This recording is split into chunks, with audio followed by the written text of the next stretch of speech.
Gruplar adına yapılan konuşmalar tamamlanmıştır. Şahsı adına ilk söz Batman Milletvekili Sayın Serkan Ramanlı'ya aittir. Buyurun. Bismillahirrahmanirrahim. Sayın Başkan, değerli milletvekilleri.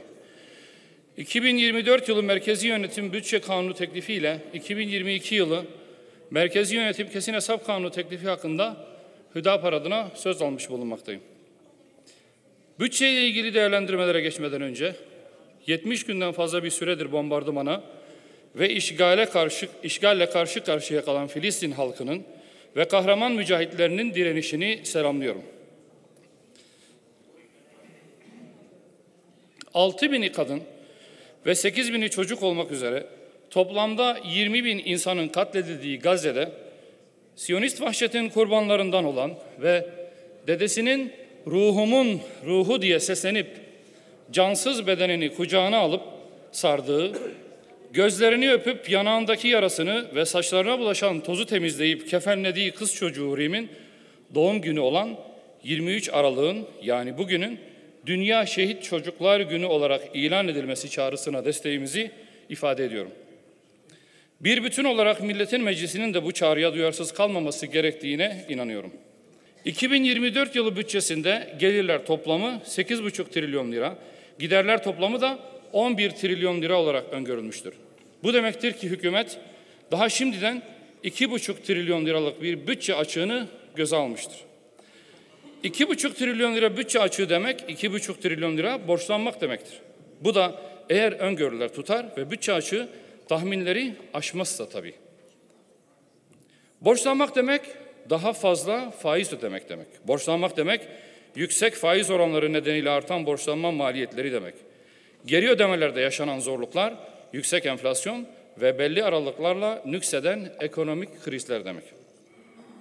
Bütçe hazırlanırken mümkün mertebe gelirler ve giderler arasında farkın oluşmamasına, eğer oluşacaksa bu farkın giderler lehine değil, gelirler lehine olmasına dikkat edilmelidir.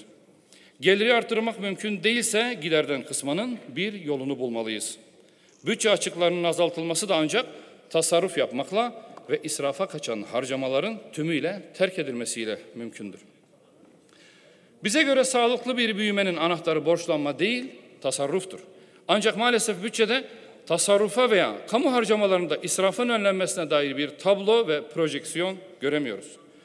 Bütçede 2,5 trilyon lira borçlanmanın yanı sıra 1,2 trilyon lira da borç faizinin ödenmesine ayrılmıştır. Faize ayrılan bu pay toplam bütçenin %11'ine denk gelmektedir.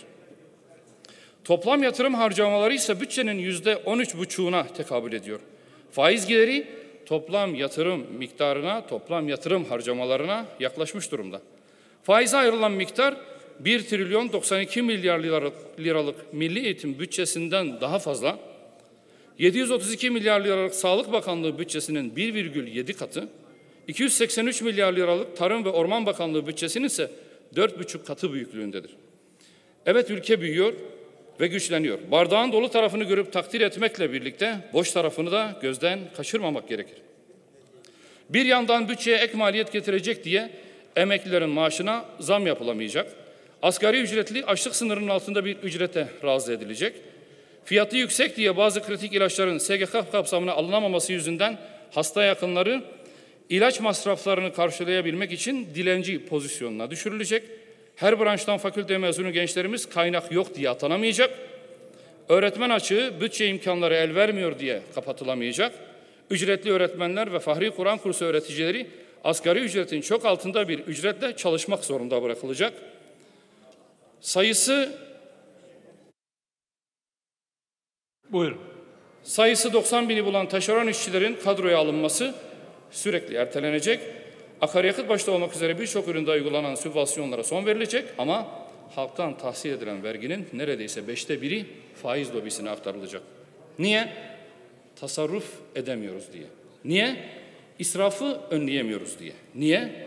Kaynaklarımızı yerinde ve verimli kullanamıyoruz diye. Evet, pandemi, deprem, savaş, küresel kriz bizim engelleyebileceğimiz hadiseler değil.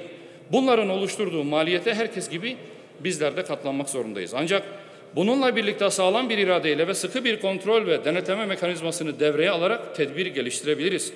Halkımızın ihtiyaçlarını karşılamakta daha yeterli bir seviye yakalayabiliriz. Buna gücümüz var. Hepinizi saygıyla selamlıyorum.